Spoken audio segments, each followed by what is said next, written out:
I'm working today with a group of kids from Newham, where I used to teach. We're studying poems from the first cluster of the poems from other cultures and traditions. We'll be looking to bring out the musicality of the poems and to have some kind of experiential approach to it.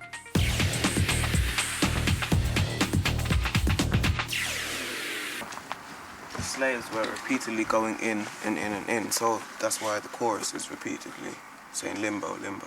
It's an enormously intelligent idea. Okay, the whole lives are going to be one of utter monotony. There's, the whole process of loading them in, 571 of them, is monotonous and repetitious. So the chorus is monotonous and repetitious. And because they're just going in, they're not coming out. And if anyone that comes out is dead or something, so the chorus is going to be the same throughout every day. Because if you think about limbo, what was the first thing we were talking about? Limbo with the place where the babies die. Can you somehow compare those? Yes. The state of limbo is everlasting, and the state of slavery, they had no end, so the repetition emphasises the eternal. Okay, that really is quite a fantastic comment. The state of slavery seemed to be everlasting. Limbo is everlasting. Okay, Julian, could I ask you for your rendition of Limbo, please? And limbo stick is the silence in front of me. Limbo. Limbo like me, limbo. Limbo like me. Long dark night is the silence in front of me. Limbo, limbo like me. Stick hits sound, and the ship like it ready. Stick hits sound, and the dark still steady. Limbo, limbo like me. Long dark deck and the water surrounding me. Long dark deck, and the silence is over me. Limbo, limbo like me.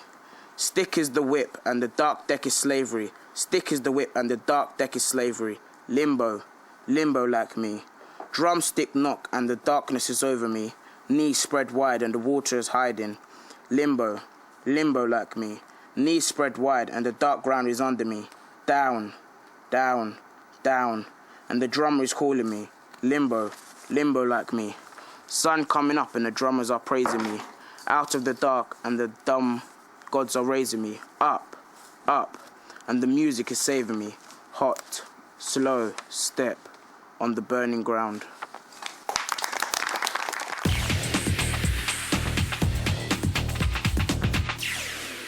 For me, Night of the Scorpion is really a feminist poem. All the men in it are absolutely, completely and utterly useless. Who rules the world, men or women, and why?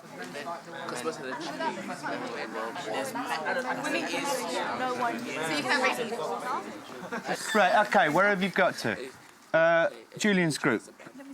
Who rules the world, men or women, and why? Me and Ash are obviously going to say women, and Julian and Ramon are obviously going to say men. Julian, what was your and Ramon's idea? Again. I was saying, like, with animals, there's always a dominant male. So it's like, as like they said, humans evolved from apes, so then it's like there's still going to be the dominance there with humans. Very good answer. Guys at the back. We think women because they're the ones that give birth. Good answer. Yeah. Men, because like they control all the most powerful positions in the world, like president and prime minister and stuff like that. Yeah. Sorry, what's your name? Michaela. Michaela, what's your answer? I think that in our generation, everything is equal between men and women because we all have the same education and the same chances. But I think the older generations, there's men that are higher than women. So we can kind of agree that historically men have been in charge. What's that? Anybody give me a definition for that? What is a verse? A group of lines of poetry. OK, a group of lines of poetry. Anybody got a different one? Alan? It's not necessarily repeated, because that's a chorus. Fantastic, well done. Aisha, have you got something to add? Also, it's like paragraphs in a poem. That's brilliant. That's exactly what I've got written on my piece of paper. But they're all fantastic. The point, it's not repeated generally, a verse. It's a group of lines, and it's laid out like a paragraph for a poem. Night of the Scorpion. Would you like to be stung by one of these? No. Could you take the Night of the Scorpion poem, please, and your scissors? There are 2 verses in this. I want you to cut those 2 verses out, please. So you've got the second verse is somehow separate from the first verse. Right, once you've done that, put the first verse, you're like a scales, put the first verse on your left hand, if you can balance it. Like that, with your palm up the first verse on your left hand. Then get the second verse and put it on your right hand, like that. What do we notice? One is heavier. One is slightly heavier. Let's prove it.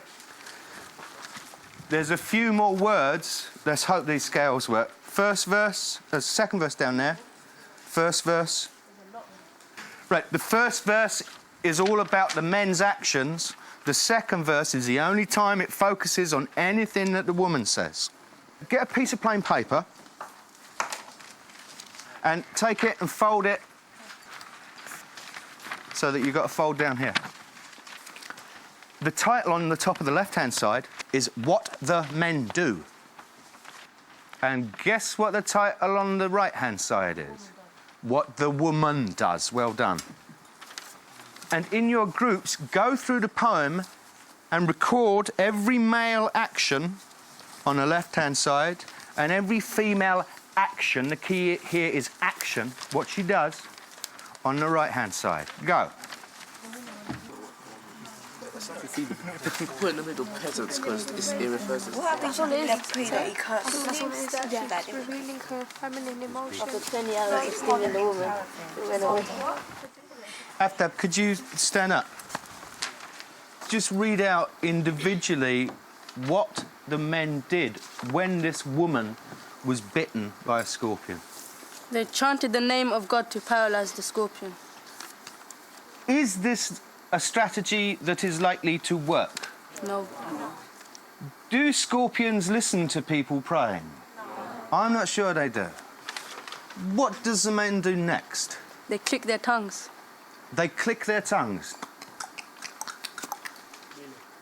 Is this going to help the poor woman writhing in agony with the poison pulsing through her system? No. Poison don't listen to. Next. Make scorpion shadows using lanterns and candles. These boys are really hot. His wife is dying and he makes scorpion shadows it's really going to work. Thank you, Aftab, that was fantastic. What does the woman do? Well, she rides on the floor in agony. She gets stung. She gets stung. So she's the recipient of all this stuff. At the end, she thanks God that the scorpion stung her and not her kids. The poet's voice in this is an ironic voice. When the poet is talking about the men, he or she is taking a mickey. Can you think of a word to describe the one thing, the one active thing that the woman says? What quality does that show? Yes. She shows selfless love for her children.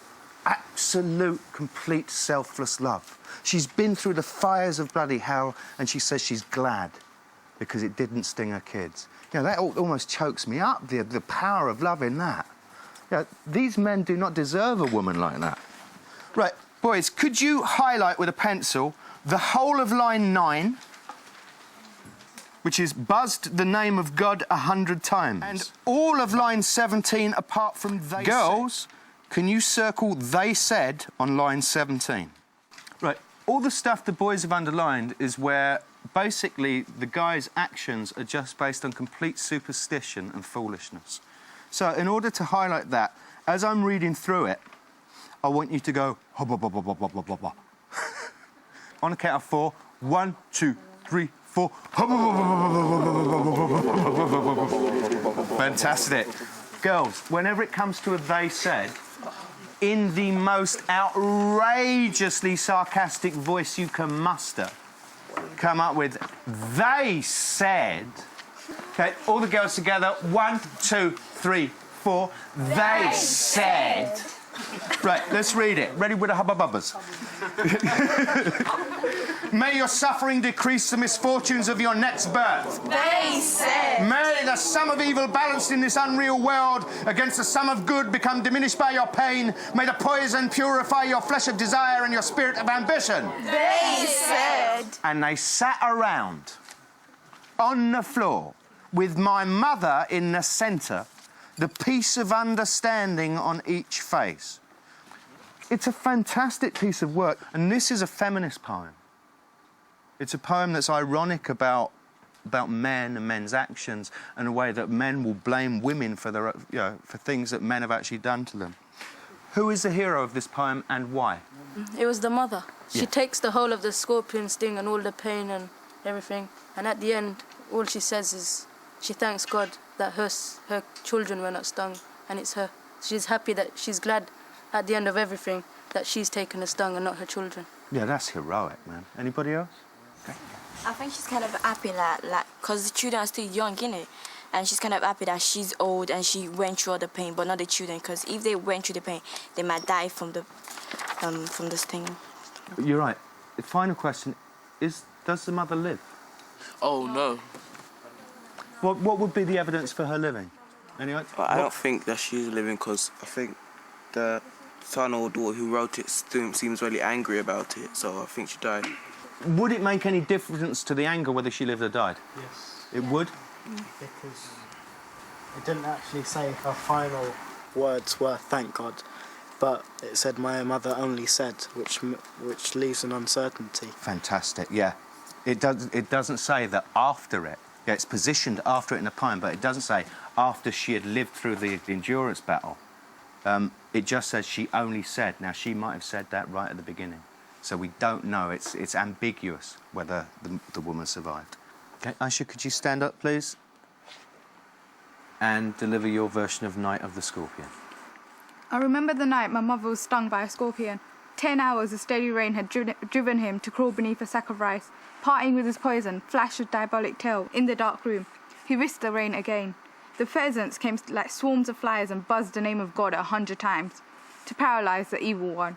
With candles and with lanterns, throwing giant scorpion shadows on the mud-baked walls, they searched for him. He was not found.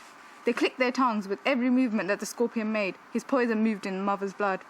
They said, "May he sit still." They said, "May the sins of your previous birth be burned away tonight."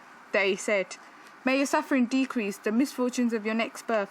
They said, "May the sum of evil balanced in this unreal world against the sum of good become diminished by your pain. May the poison purify your flesh of desire and your spirit of ambition."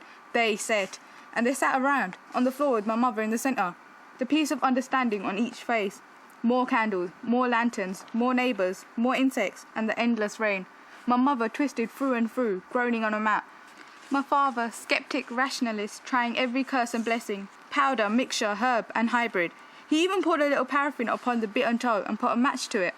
I watched the flame feeding on my mother. I watched the holy man perform his rites to tame the poison with an incantation. After 20 hours, it lost its sting. My mother only said, "Thank God, the scorpion picked on me and spared my children."